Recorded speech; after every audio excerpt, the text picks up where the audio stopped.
El título de este mensaje es ¿Puede Dios cambiar tus planes? ¿Puede Dios cambiar sus planes?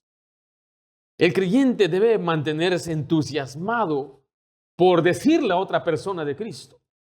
No hay nada más grande que poder compartir el Evangelio.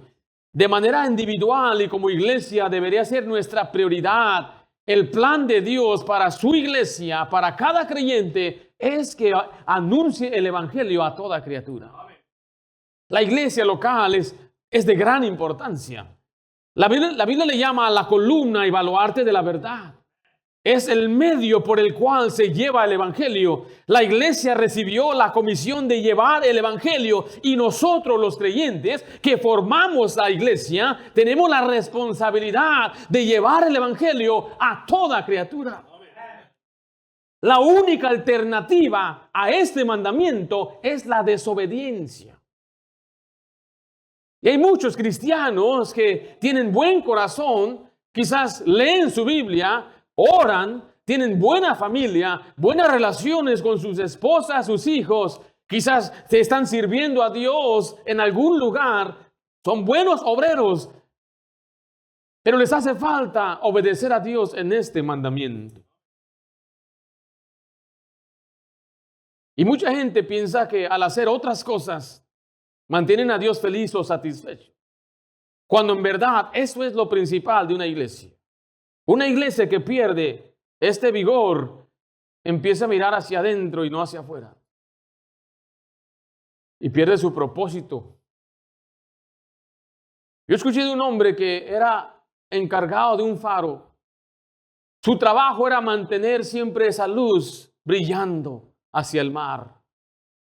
Y día tras día su trabajo era el mantenimiento del faro. Tenía un generador por si se iba a la luz, se venía un incendio y se iba a la luz, o caía un rayo, una tormenta. Y él tenía que encender ese generador para mantener esa luz brillando hacia el mar. Pero se notaba él que nunca ocupaba el generador. Pasaban barcos, pasaba gente, le pedían ayuda. Oye, ¿no tendrás combustible? Y él dice, bueno, yo tengo combustible, pero nunca lo uso. Y él empezó a regalar el combustible que era para el generador. Y mes tras mes, poco a poco se le empezaba a acabar el combustible. Él simplemente quería ser amable y bueno con la gente. Pero un día vino un apagón, se fue la luz. Rápidamente él corrió hacia el generador y lo encendió. Y sí, prendió, pero en unas cuantas horas se le acabó el combustible. La luz dejó de brillar. Y esa noche hubo una gran ruina de muchos barcos que se estrellaron contra las piedras. Gente murió, mercancía se perdió. Y él fue llevado a corte. Lo habían demandado y estaba por ser sentenciado. Y él le ruega al juez que sea piadoso. Le ruega al juez por misericordia. Señor juez, yo solamente traté de ser bueno. Y no era mi intención. Yo regalaba el combustible porque era amable con la gente. Yo quería que ellos se sintieran bien y no tuvieran problemas con el combustible. Y el juez lo miró. Con una mirada fija apuntó a su rostro y le dijo, tu único trabajo era mantener el faro ardiendo. Tu trabajo no era ser bueno con los vecinos. Tu trabajo no era regalar el combustible con los necesitados. Tu trabajo era mantener el faro ardiendo. Mi querido hermano, su trabajo, nuestro trabajo como iglesia es mantener el faro ardiendo. No se trata que estoy yo trabajando en el coro, es mantener el faro ardiendo. Es que yo canto, su trabajo es mantener el faro ardiendo. Y un día muchas iglesias van a ser llevadas a juicio porque tenían programas de esto, programas de niños, programas de jóvenes, sociedad de hombres y mujeres, pero nunca llevaban el evangelio. Nuestro trabajo es mantener el faro ardiendo. Y usted va a decir, pero yo fui a la iglesia, yo leía mi Biblia, yo servía a Dios, yo ofrendaba. Y Dios le va a decir, su trabajo era mantener el faro ardiendo. Este es el trabajo, la responsabilidad de cada creyente. Un creyente que no comparte el evangelio es un creyente ingrato, un creyente desobediente, un creyente que está egocéntrico, porque hay mucha gente que no sabe eso. Qué triste es que usted lo sabe y no le dice a los demás. Aquella gente que se muere sin Cristo pasará una eternidad en el infierno. Pero usted y yo sabemos la verdad. Usted y yo sabemos que le podemos decir y contar a nuestros primos, a nuestros hermanos, a nuestros vecinos, que si ellos se mueren sin conocer a Cristo, van a pasar una eternidad en el infierno. Y estaremos delante de Dios cuando Él nos empiece a juzgar por las obras que hicimos. Y muchas de las cosas que hemos hecho para Dios van a ser más que hojarasca. A Dios no le importa qué tan bonito cantamos, qué tanto servimos, si no estamos nosotros empleando envolviéndonos en lo primordial, que es mantener el faro ardiendo. En este pasaje vemos a un hombre llamado Pedro. La iglesia había tenido tan tremendo éxito. En Hechos capítulo 3 registra 3,000 hombres siendo salvos. En Hechos capítulo 4 registra 5,000 hombres añadiéndose a la iglesia. En Hechos 6 se dice que la iglesia se empezó a multiplicar. El problema de la iglesia en el libro de Hechos es que solamente estaban alcanzando a judíos. Había algo de estigma, un racismo en ellos de no querer ir a los gentiles. El Señor les había mandado ir a todo el mundo. En Hechos 5:42, si me acompaña allá. Note a Pedro aquí siendo un gran instrumento de Dios. Dice, y todos los días en el templo y por las casas no cesaban de enseñar y predicar a quién. Cristo. Esta iglesia estaba constantemente predicando día y noche, cada día sin parar en el templo, en los lugares públicos, de casa en casa. Pero en el capítulo 10 encontramos a Pedro siendo un buen cristiano, pero ya no predicando. Lo encontramos orando, pero ya no está predicando. Lo encontramos sirviendo, hasta haciendo señales, y acaba de resucitar a una mujer, pero ya no está predicando el evangelio. En este mismo capítulo encontramos a un hombre llamado Cornelio. En Hechos 10:1, mire el versículo 1 y 2. Había en Cesarea un hombre llamado Cornelio. Este es un hombre perdido. Pedro es el salvo y él es el perdido. Centurión de la compañía llamada la italiana, piadoso y temeroso de Dios con toda su casa, y hacía muchas limosnas del pueblo y oraba a Dios siempre. Este era un hombre piadoso, pero perdido. Temeroso de Dios, pero perdido. Hacía muchas limosnas, oraba a Dios siempre, pero estaba perdido. Era un hombre sincero, un hombre con poder e influencia, y él trataba por el medio de la religión alcanzar a Dios, pero estaba perdido. El problema en este pasaje no es el perdido, es el creyente,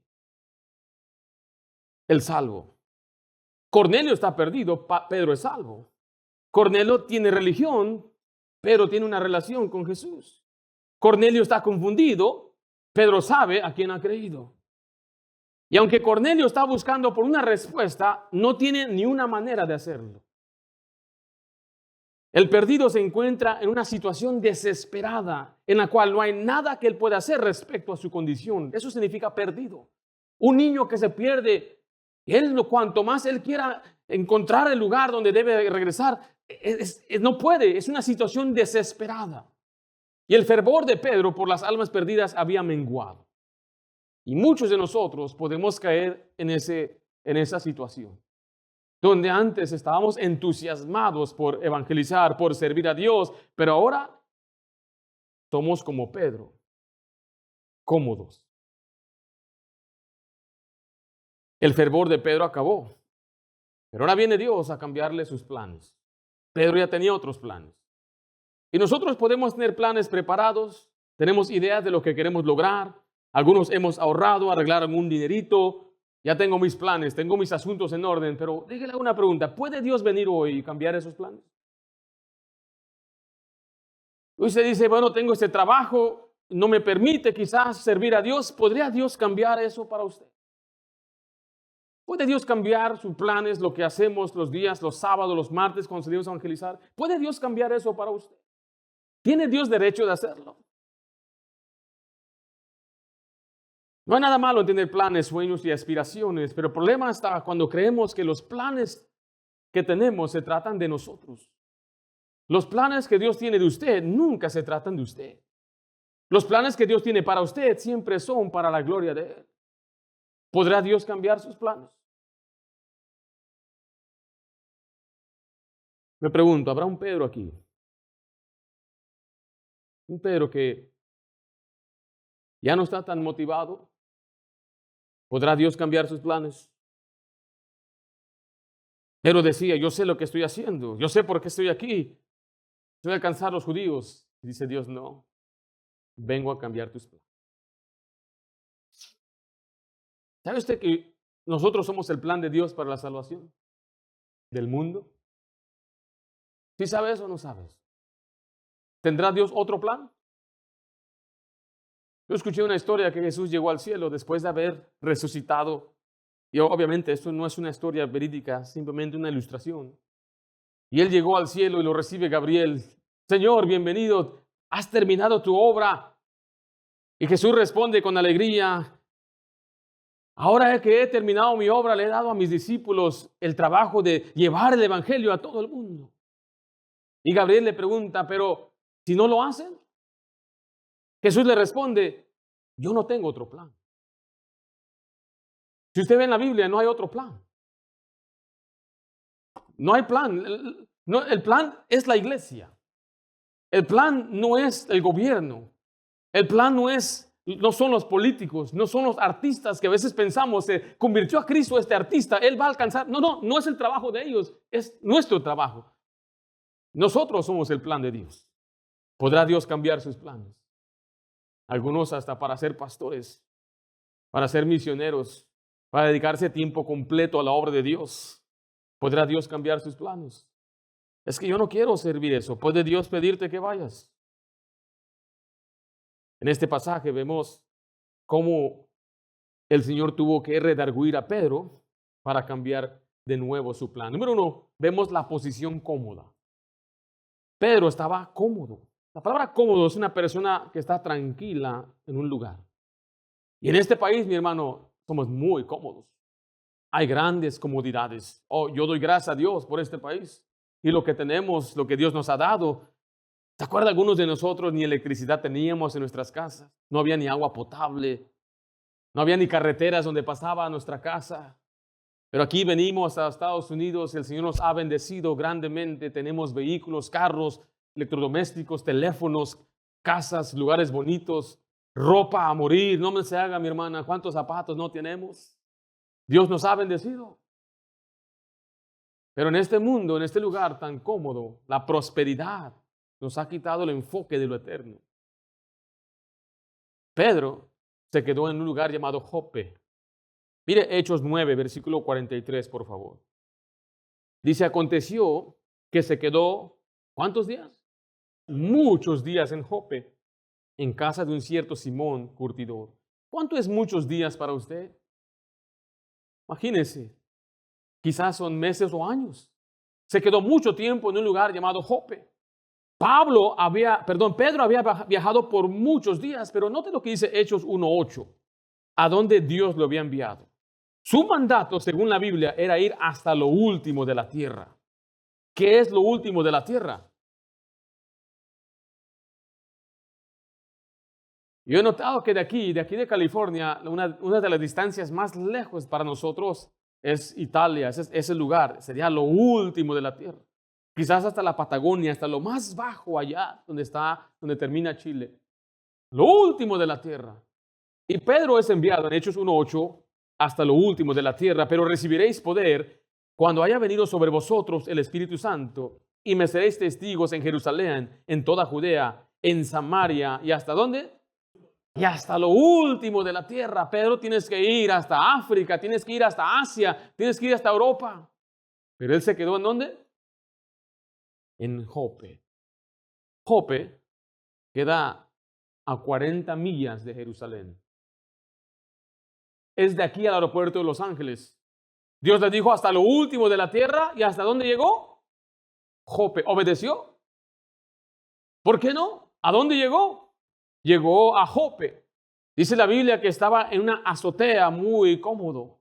En Hechos 10:9 dice al día siguiente, mientras ellos iban por el camino, se acercaban a la ciudad, Pedro se subió a la azotea para orar cerca de la hora sexta y tuvo gran hambre y quiso comer. Pero mientras le preparaban algo, le sobrevino un éxtasis. Él estaba en una azotea orando, pero tenía hambre. Y mientras empezaba él a esperar, dice que el Señor vino un éxtasis sobre él. Y ahorita le voy a explicar lo que es. Pero se encuentra en una azotea.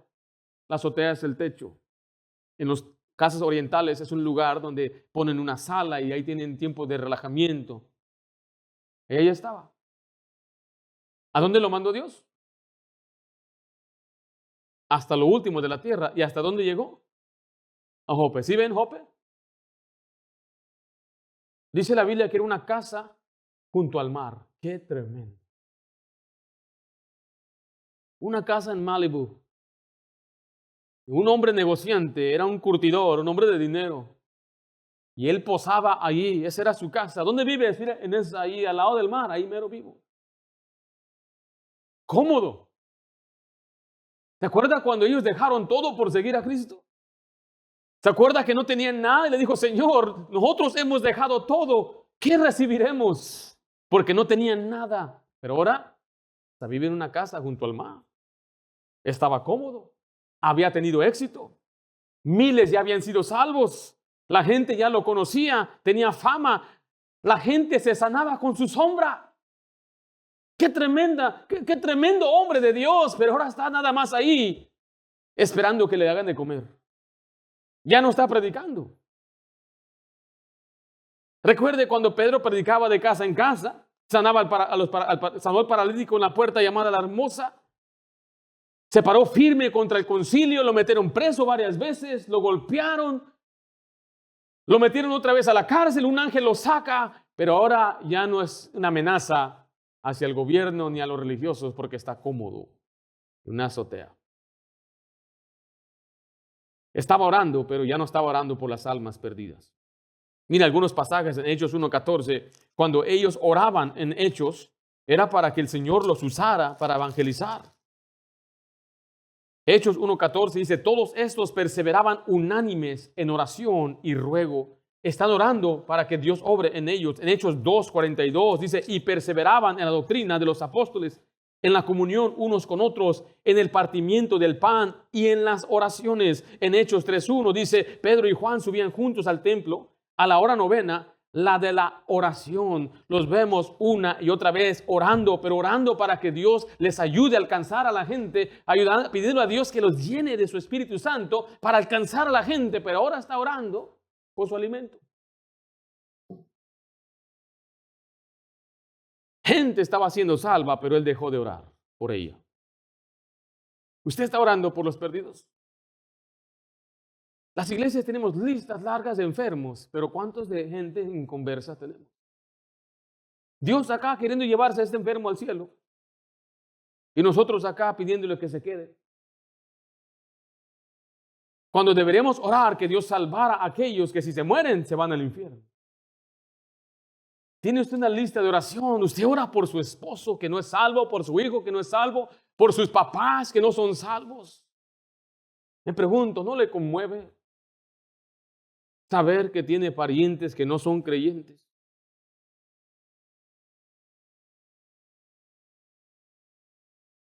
¿No le conmueve que su pariente, su familiar o su amigo o su ser querido no es creyente? Le estoy incomodando. Se está incomodando porque de esto se trata ser cristiano.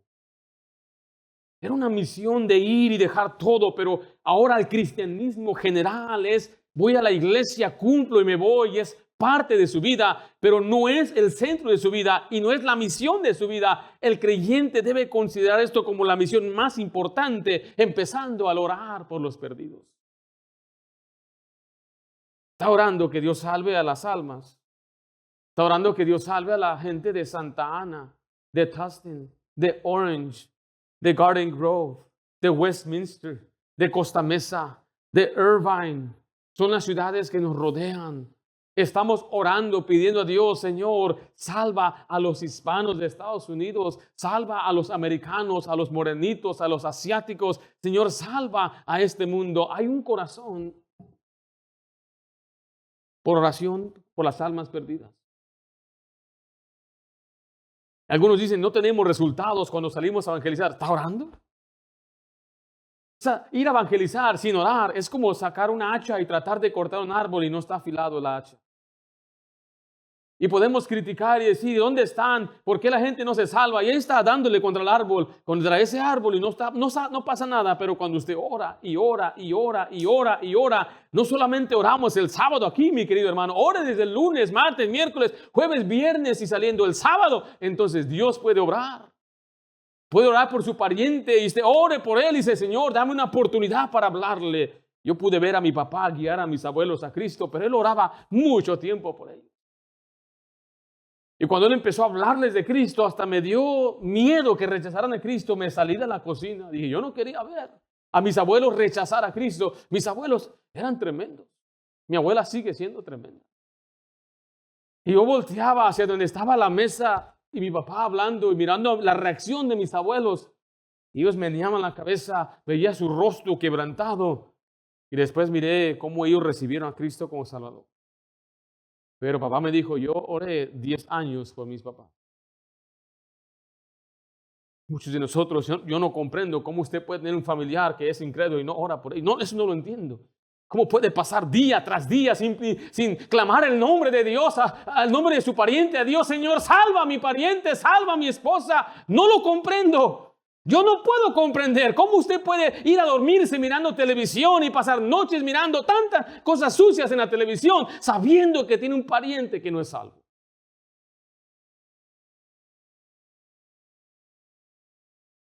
Una posición muy cómoda. Algunos nunca oramos hasta que estamos incómodos. Algunos nunca buscamos a Dios hasta que tenemos problemas.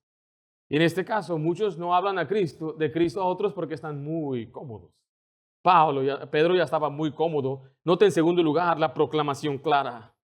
Aquí viene Dios a levantar a Pedro de su sueño espiritual. En Hechos 10:13 vemos o escuchamos la voz de Dios y le vino una voz. Levántate, Pedro, mata y come. Él está entrando en una visión. No es un sueño, es como una visión en pleno día. Y él escucha una voz del cielo. Le dice, mata y come. Le está despertando de su apatía. Le está dando una lección de ir a buscar a los perdidos. No voy a envolverme en la teología de este pasaje. Simplemente era una ilustración de que él debe ir y hablarle a la gente gentil, a los gentiles, porque ellos pensaban que el evangelio era solamente para los judíos. Y a veces Dios tiene que despertarnos de un sueño. En Romanos 13:11 dice la Biblia, y en esto, conociendo el tiempo, que ya es hora de levantarnos del sueño, porque ahora está más cerca de nosotros nuestra salvación que cuando creímos. Algunos tenemos que despertarnos de esa apatía. Tenemos que despertarnos y ver la realidad. Cuando dice que está más cerca la salvación, significa que la venida de Cristo está más cerca cada vez. Y tenemos que despertarnos, estar alerta, estar en guardia y estar sirviendo al Señor. Hoy más que nunca deberíamos predicar el evangelio. Hoy más que nunca deberíamos estar nosotros saliendo y diciéndole a la gente, llevando folletos, oye, quiero darle esta invitación, mire este mensaje, quiero compartirle de Cristo. ¿Cómo le hago, pastor? Puede hacer 3 cosas. Si usted no sabe compartir el evangelio, después de orar, invite a una persona que le comparta el evangelio. Tráigalo a la iglesia. La Biblia habla de un hombre llamado Andrés. Él trajo a Pedro a Jesús. Él no pudo decirle, hemos hallado al Mesías, pero después él lo trajo y le empezó a seguir. Pero otra cosa, usted aprenda a compartir su fe. Aprenda a decirle a otro cómo puede ser salvo. Y número 3, motive a otros que lo hagan también. Motive a sus amigos, motive aquí a los hermanos. Vengas, hermano, acompáñenos. La más grande obra como iglesia es evangelizar, es compartir la palabra de Dios. En medio de nuestra comodidad, Dios dice, tengo algo que decirte. ¿Aún Dios le habla a usted? ¿Aún le habla a Dios? ¿Aún oye su voz? Note el llamado divino. En Hechos 10:13 dice, y le vino una voz. ¿De quién era esa voz? En el versículo 14 vemos la respuesta. Entonces Pedro dijo, Señor. Él sabía de quién era la voz. No es una llamada de un hombre. No es una llamada de una iglesia bautista. No es el llamado de un pastor bautista. Es el llamado divino de Dios.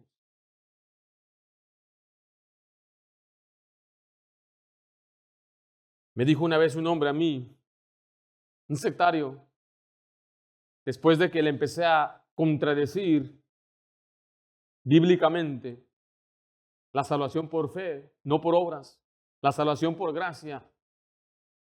No sabía ni cómo responder y me dice, ¿y quién te llamó? Le dije, un momento, ¿eso qué tiene que ver? No, pues si Dios no te llamó, tú no tienes ningún derecho a andar haciendo lo que estás haciendo. Dije, como ya te desarmé, entonces ese es tu argumento.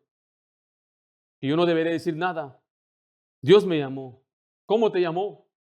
Y él esperaba que yo dijera, una voz del cielo me habló y dijo, Ringo, ve y predica. Pero yo alcé mi Biblia y dije, Dios me llamó aquí. Y él me dijo, no, eso no es cierto, Dios solamente llamó a los apóstoles. Dije, le hubiera dicho, sí, escuché una voz y qué. La escuché y me dijo, ven a este hombre, toca esa puerta. Yo de seguro se la hubiera creído, ¿verdad?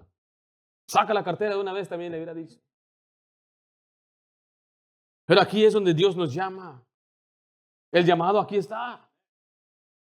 No es el llamado de un hombre, no es el llamado de una iglesia, es el llamado de Dios.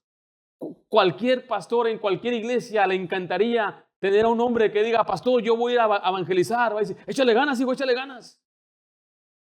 Pero ¿por qué no lo hacemos todos? Tocamos la puerta, qué bonito trabajo que están haciendo ustedes. Échenle ganas ustedes. Pues véngase, doña. Ay, no tengo tiempo. Es un llamado divino. Y aquellos de nosotros que constantemente veníamos quizás los sábados y ahora nos llamó el patrón. Y ya no es un llamado divino, el patrón nos llamó a trabajar. Ya estamos trabajando allá cuando Dios ya nos había llamado antes. Es un llamado divino. Si Dios no es el que le motiva a evangelizar, entonces nunca va a durar. Ese es el problema que he visto de algunas personas. No se han dado cuenta que es un llamado divino. Por lo tanto, cuando ya no vienen es porque es una regla, o porque alguien me dijo que lo hiciera, o porque mi pastor cada rato lo anda diciendo, cada servicio hay 3 para triunfar, y los martes y sábado, y aquí estoy, para que ya no ande de fastidioso. Es un llamado divino. Y cuando es llamado divino, no importa quién esté, quién venga, cuál sea el clima, ahí voy a estar, porque es un llamado divino. Dios nos llamó a hacer este trabajo. En Marcos 16:15, y les dijo, id por todo el mundo y predicad el evangelio a toda criatura. Otra persona me dijo, este es un método de crecimiento, ¿verdad? Para que su iglesia crezca. No, este no es un método, es un mandato de Dios. Dios puede utilizarlo para que la gente venga a Cristo, pero es un mandato autoritativo, un mandato activo, un mandato completo y un mandato acompañado. He aquí yo voy con vosotros todos los días hasta el fin del mundo. En Juan 10, en 20:21 dice, entonces Jesús le dijo otra vez, pasa a vosotros, como me envió el Padre, así también yo os envío. Es un llamado divino. Y el creyente es enviado entonces en lugar de Dios como un embajador. Es un llamado divino.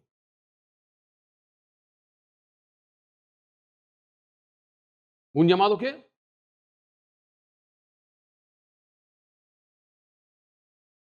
Ayer fuimos a evangelizar con unos cristianos de la Iglesia Bautista Luz Brillante.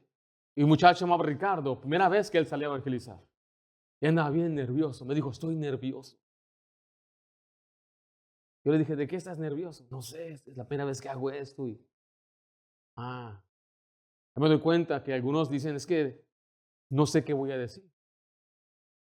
¿Qué me van a decir? Si yo toco la puerta, ¿quién va a salir y qué va a pasar? Y si me hace una pregunta, ¿qué le contesto? Hay mucho miedo. Hay mucho temor. El miedo no es que va a venir una fiera, no, ese no es el miedo. El miedo tampoco es que nos van a arrestar, nos van a meter preso, ese no es el miedo. El miedo es no sé qué decir. ¿Sabe cuál es la solución? Pues aprenda qué decir. Es todo. Aquí le enseñamos qué decir, cómo decirlo y cómo contestar. Pero si el problema es que no puedo, no soy inteligente. ¿Cómo la hace entonces? ¿Cómo tiene familia y todo? ¿Cómo paga sus biles? ¿Cómo que no es inteligente? Te va a comprar carne, ¿no? Pide los kilos, deme 5 kilos, por favor. ¿Cuánto es? $18 de arrachera. Sí sabemos hacer eso, sabemos conseguir documentos. Algunos tienen hasta medical. ¿Cómo lo hicieron? No, que no es inteligente. Llenó formas y todo. Dentista gratis y todo. Si sabe entonces, si hay inteligencia, pero para lo que a uno le importa. Muy calladitos por acá, ya sé. El problema es que no queremos, no entendemos que es un llamado divino. Dios nos llamó a ser sus embajadores, según 2 Corintios 5, 18 al 20. Y nosotros, creyentes, vamos en lugar de Dios. Vamos en lugar de Dios para reconciliar a la gente con Dios. Es un llamado divino, es un llamado a actuar. Regrese a Hechos 10, versículo 3. ¿Le está incomodando este mensaje? Porque podemos hacer más para Dios. Aún los que vienen a ganar almas, a evangelizar los sábados, vienen para irse. Ya me voy, pastor. Pero acabamos de llegar. Hermano, me tengo que ir temprano. Y hay tiempos que si nos vamos temprano, tenemos otras cosas. Qué bendición. No estoy diciendo que hay excepciones, pero hay quienes siempre llegan tarde y siempre se van. Entonces, ya no es un llamado divino, ya es un llamado pastoral. Es un llamado a actuar. Dice Hechos 10:13, estamos ahí. Y le vino una voz que le dijo, levántate, Pedro, mata y come. Algunos dicen, yo no sé qué decir, tengo miedo salir a tocar puertas. No están en mis planes dar más o hacer más para Dios. Pero usted es llamado a actuar, a hacer algo, a predicar.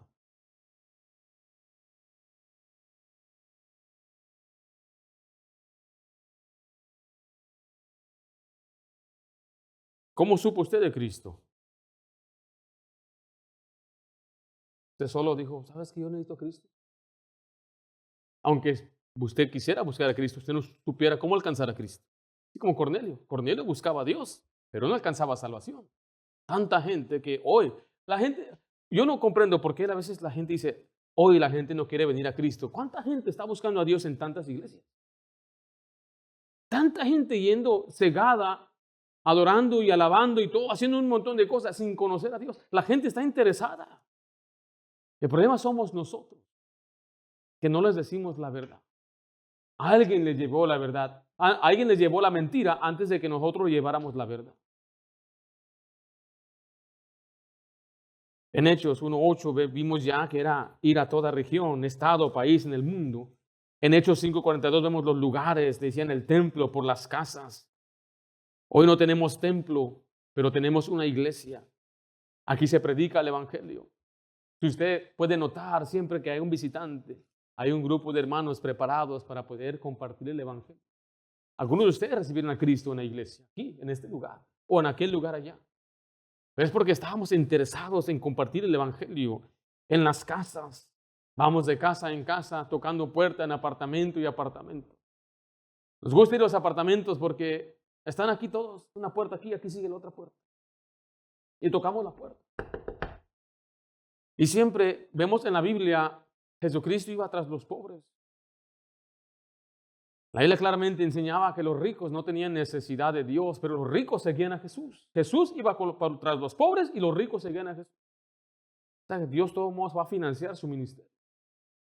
He tocado la puerta, Sí, dígame, ¿cómo está, señor? ¿Cómo se llama? Me llamo Francisco. Mucho gusto, Francisco. Somos de la Iglesia Bautista Santana. Estamos aquí en el área compartiendo la palabra de Dios. ¿Me permites darte una invitación? Oh, muchas gracias. Señor Francisco, antes de que me retire, ¿te podrá hacer una pregunta? ¿Sí? Si usted llegara a morir ahora mismo, señor Francisco, yo no se lo deseo, pero es una posibilidad. Estaría seguro, 100% quería el cielo con Dios. Y usted no sabe qué va a responder. Va a decir, no, no sé. O va a decir, sí, claro que sí. O va a decir, no sé, yo no sé. Tú tampoco sabes. ¿A poco tú sabes? Pero uno sabe su actitud. Pero ya estamos preparados para dar una respuesta. Pero esa persona no va a escuchar de Cristo, a lo menos que alguien vaya y toque su puerta. Y hay gente que encontramos en la calle que nunca está en su casa. Siempre andan a patín por donde quiera, caminando por todas partes, pero en su casa nunca están. ¿Dónde los encontramos a ellos? En los mercados, en las lavanderías, ahí no se te escapan. Fui al sur de Carolina, al norte de Carolina hace unos años y estábamos en un Walmart. Me dijo el pastor que me invitó, vamos a comprar algunas cosas. Iba caminando, platicando con él y volteo, ya no está. Dije, el Señor lo arrebató. Y se me desapareció. Ni me dijo nada, no me dijo, ven para acá, espérate. No, nada más se me desapareció. Se me hizo raro. Y lo empecé a buscar, ya lo miré hacia el otro lado.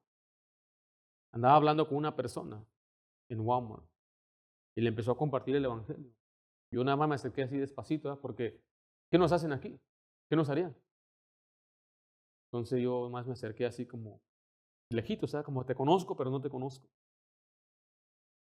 Terminando, le dije, pastor, ¿qué pasó? Dice, es que aquí donde estamos casi no hay hispanos. La mayoría son americanos, casi el 90% son blancos. El 10% son cafecitos como nosotros. Entonces yo estaba caminando y miré a una persona cafecita.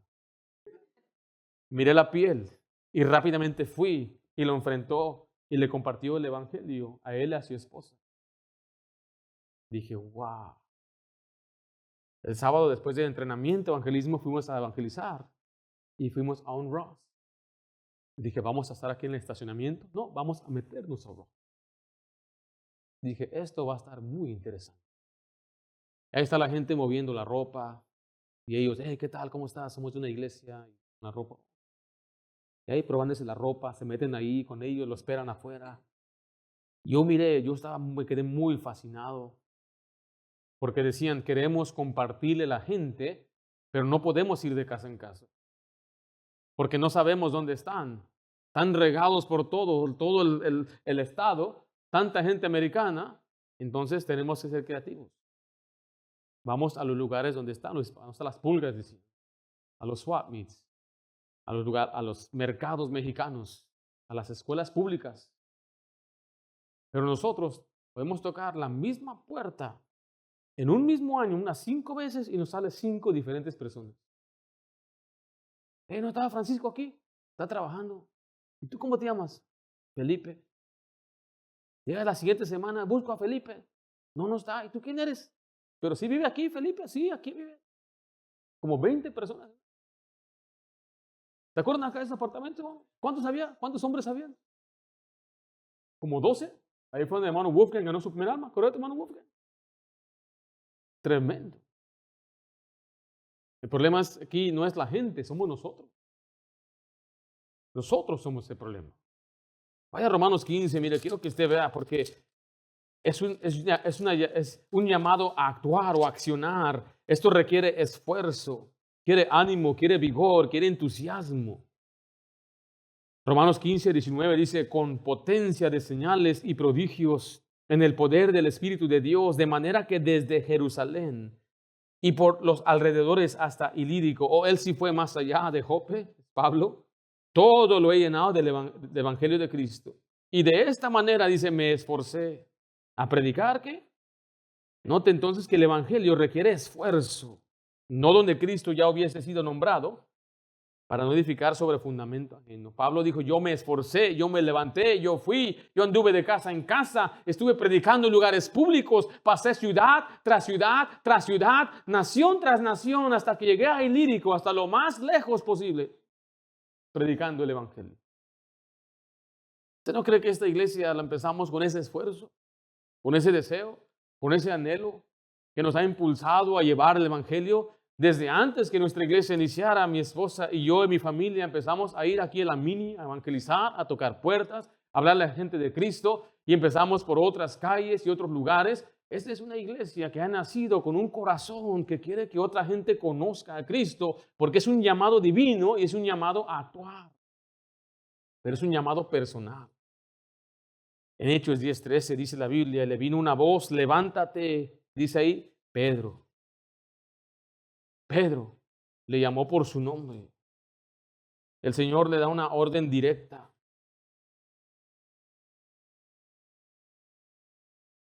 Todos somos llamados a predicar el Evangelio.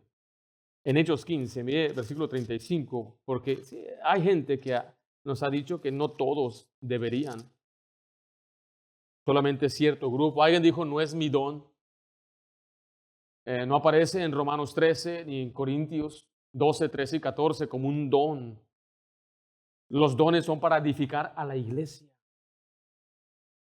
Los dones son para que la iglesia sea fuerte. Los dones son para utilizarlos aquí, entre nosotros. Pero el Evangelio es un mandato a predicar a los que están allá afuera sin conocer a Cristo. En Hebreos 15:35 dice, y Pablo y Bernabé continuaron en Antioquía, enseñando las palabras del Señor y anunciando el Evangelio. ¿Con quién?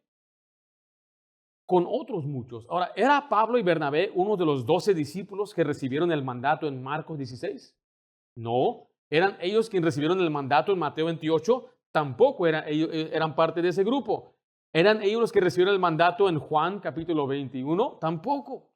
¿Estaban ahí en Hechos 1:8? No. Le digo esto porque hay quienes dicen, el mandato fue para ellos, no para nosotros los cristianos comunes. Pero mire que este pasaje nos indica que había muchos que predicaban el Evangelio. En la Biblia vemos a Esteban, Felipe y sus hijas. Vemos a Bernabé, a Priscila y Aquila, a Silas, a Timoteo, a Apolos. Y les dijo a los filipenses que muchos hermanos se atrevían a predicar el Evangelio. Entonces es un llamado personal para todos. Vimos la posición cómoda, la proclamación clara. Y número 3, la persuasión convencedora. ¿Cómo lo persuadió Dios para que él se convenciera? En Hechos 10:16. Estamos ahí. Dice, esto se hizo, ¿cuántas veces?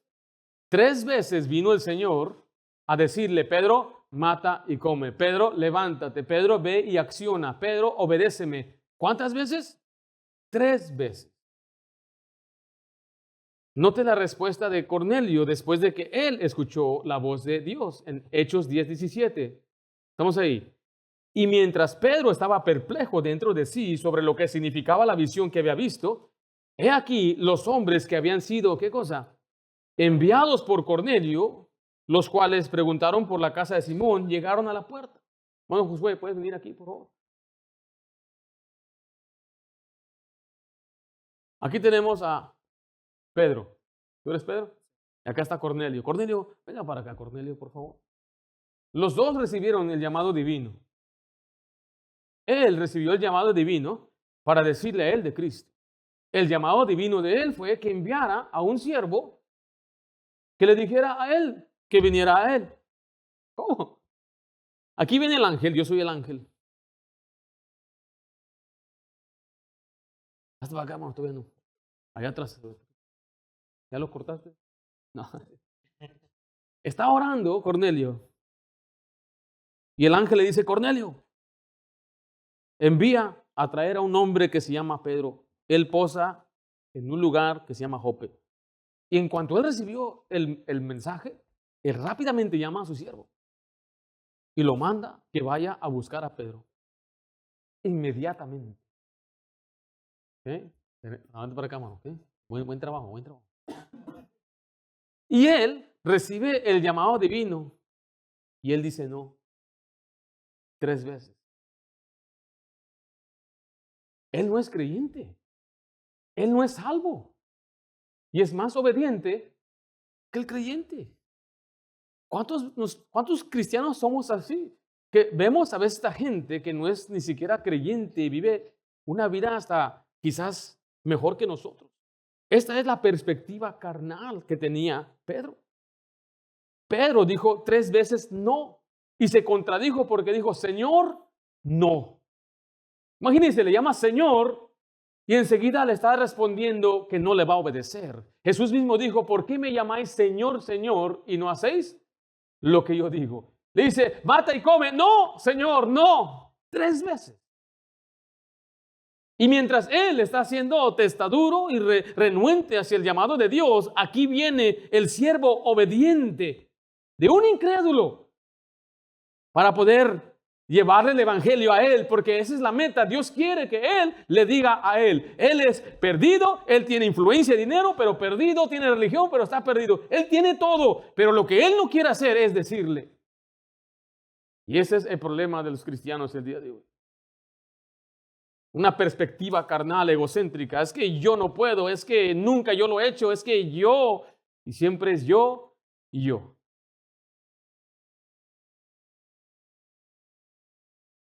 Y un día se va a acordar de su pastor y este predicador, cuando esté delante de esa presencia de Dios, que todo lo que hicimos de una forma egocéntrica para nosotros, para nuestros propósitos, no va a lograr nada. En la eternidad no tiene ningún valor. En la eternidad no habrá ningún gozo por estas cosas. Lo que vale en la eternidad es cuando hacemos su voluntad, con el fin de que otros conozcan a Cristo. ¿Estaría usted feliz, mi querido hermano, que tiene hijos, darle a su familia una herencia de millones de dólares, pero se van al infierno? ¿Tendrá algo de valor eso? ¿Tendrá algo de valor que sus hijos, porque algunos de nosotros como padres estamos tan metidos en la educación de ellos que no les enseñamos las cosas de Dios, les estamos enseñando una prosperidad terrenal y no una espiritual?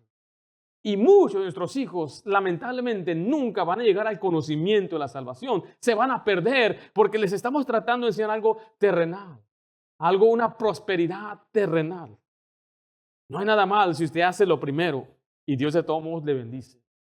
Pero si usted nada más está enfocado en lo terrenal, esa es una perspectiva carnal. Y así es como Pedro ya estaba pensando. Gracias, varones. Vemos la necesidad apremiante. Porque mire, en Hechos 10:24, finalmente viene Pedro. El Señor le dice, mira, hay 3 hombres, ve con ellos. Y él va con ellos. Y en Hechos 10:24 dice, al otro día entraron en Cesarea. Y Cornelio, ¿qué dice ahí? Los estaba esperando. Note, habiendo convocado a sus parientes y amigos más íntimos. ¿Qué tan obediente fue este hombre? Al día siguiente, él termina de orar, llama a su siervo, ve. Y cuando va el siervo a buscar a Pedro, él empieza a buscar a sus amigos. Mañana viene un hombre llamado Pedro. Tengo que conseguir una forma de hablarle a mis parientes. Recuerde, él era un centurión romano, vivía en la propiedad o en el terreno de los judíos. ¿Dónde estaban sus familiares? ¿Qué tan lejos estarían? Siendo él romano, quizás estaban cerca, lejos, ¿dónde estaban? Pero él procuró buscarlos. Fue por sus amigos más íntimos. Ahí reunió un grupo de personas, de hombres y mujeres. Siendo él un hombre muy importante, yo me imagino que era un buen grupo, 50 o más personas, incluyendo a su familia. Y los estaban esperando. Ya estaban con una audiencia esperando. Siente, no tarda en venir Pedro. Y él ahí asomándose por la ventana, ¿a qué horas llegan estos siervos? Con Pedro. Y cuando Pedro vino, dijo, Pedro, a lo que llegaste, ya estamos listos. Note la necesidad. ¿Sabía usted que hay gente que está esperando que alguien les diga? Nada más pregúntese, ¿cómo llegó el evangelio a usted? Usted estaba esperando. Llegó al momento que usted más lo necesitaba. El pecador fue sincero. Si no escuchan el evangelio, se pierden. Pero usted puede predicar el evangelio en cualquier lugar, en su trabajo. Tiene compañeros de trabajo, compañeras, amigos de trabajo.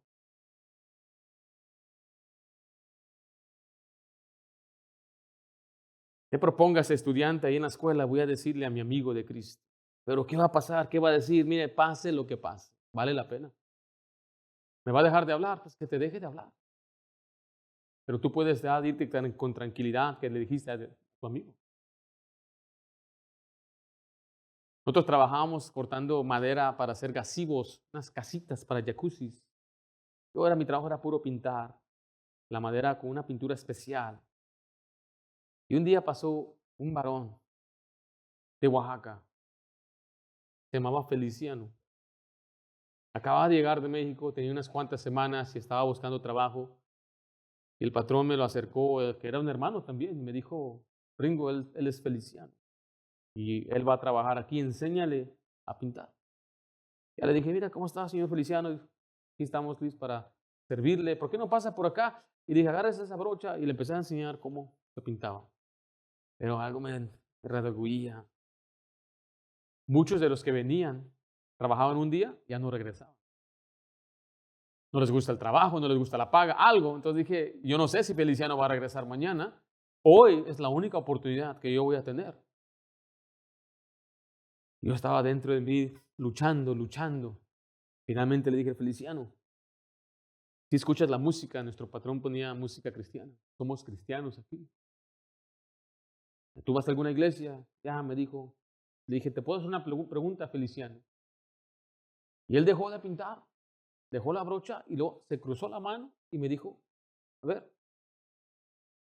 Dije yo, pues, bueno. Le empecé a compartir el evangelio. Les mostré todo lo que les enseñamos a ustedes. Le dije, Feliciano, ¿te gustaría recibir a Cristo? Sí.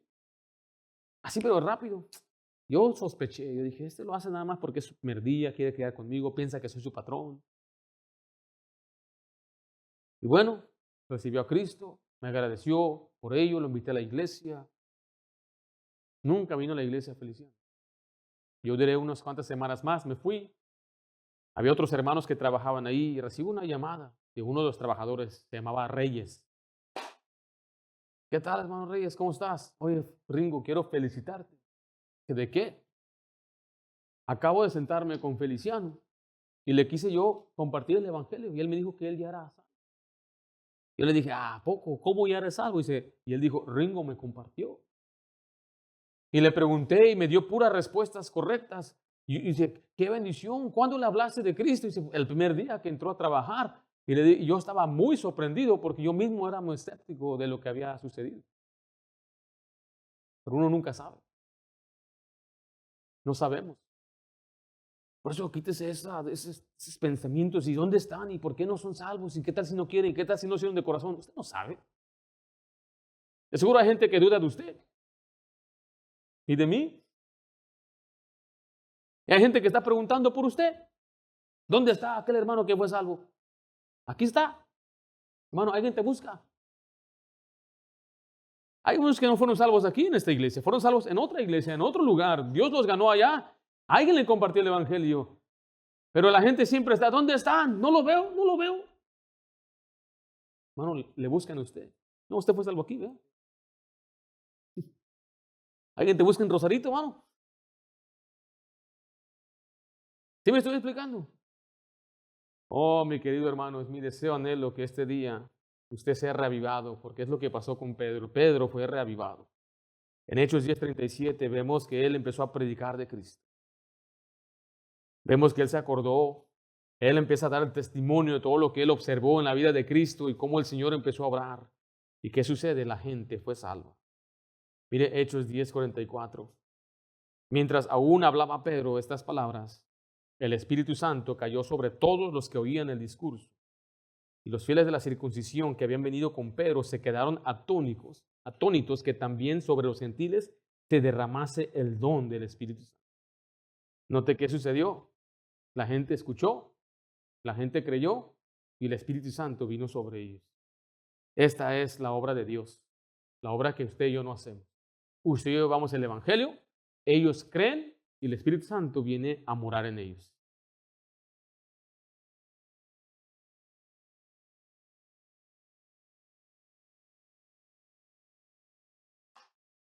Hay una posición cómoda de muchos creyentes. Yo estoy bien, estoy enfocado, tengo mis planes, no es parte de mis planes empezar a decirle a otro de Cristo.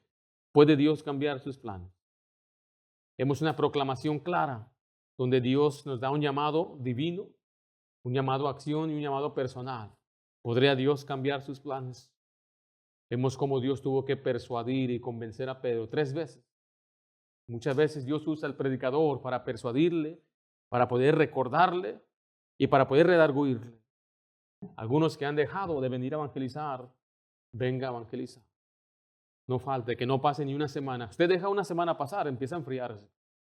Empieza a titubear en su fe. Y empieza a decir, pues, voy a pasarme otro sábado, otro martes. No haga eso. Si usted no puede el sábado, venga el martes. Si usted no puede el martes, venga el sábado. Si usted no puede el martes o el sábado, aquí tenemos a 2 varones que todos los días van a estar evangelizando. Usted dice, no puedo entre semana. Soy un médico y yo estoy sano a mucha gente. Y estoy ahí en cirujano. Oh, ok. Pero ni siquiera eso hacemos, hermano. Estamos muy ocupados de estar ahí sentados mirando la televisión. No se haga.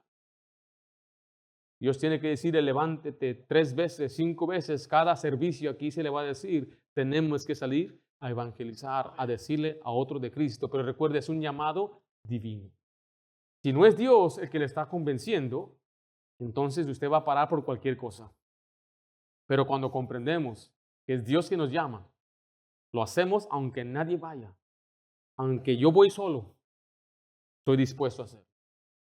Pero qué bendición, aquí hay un buen grupo de hombres y mujeres que ya van. De ayer tuvimos un buen grupo de hombres y mujeres. Es un mensaje muy personal, muy incómodo para algunos que quizás estamos orando, estamos leyendo la Biblia. No sé por qué están aguardando sus cosas. No sé qué es eso. Tengan respeto. Después de orar es cuando empezamos a guardar las cosas. Amén. Tenemos que tomar en cuenta este llamado tan importante. La posición que estamos es muy cómoda. Estamos ignorando la voz de Dios y tenemos que estar convencidos en nuestros corazones. Espero que algunos de nosotros hoy ya nos levantemos de ese sueño espiritual. Padre Santo, damos gracias por la bendición que nos das de poder reunirnos, Señor, en este día, para poder, Señor, ser retados, fortalecidos con tu palabra. Y Padre Santo, yo suplico en tu Espíritu Santo que tú obres en nuestros corazones. Podamos nosotros responder al llamado divino, al llamado a accionar y el llamado personal. Gracias, Señor, porque nos has dado el Evangelio y como tu palabra nos enseña, nosotros somos como esas vasijas de barro, que tenemos un gran tesoro dentro de nosotros. Somos simplemente hombres y mujeres hechos de carne y hueso, falibles, pero dentro de nosotros, Señor, tenemos lo más grande, el mensaje más grande que este mundo necesita. Pero ¿cómo van a oír, Señor, si no hay quien les predique? ¿Cómo van a saber, Señor, si no hay quien les hable? ¿Qué sería, Señor, de este mundo si cada creyente orara todos los días para que la gente conozca a Cristo, para que tu Espíritu Santo obrara? ¿Qué sería, Señor, de nuestra iglesia si oráramos todos los días por las almas perdidas? Si saldríamos a evangelizar, ¿qué sería de nosotros? ¿Qué sería de tu iglesia? ¿Qué sería de esta nación? Te pido, Padre, que nos des una visión grande y fe en tu palabra y que seas tú quien nos convenza. Te lo pido en nombre de Cristo Jesús. Amén.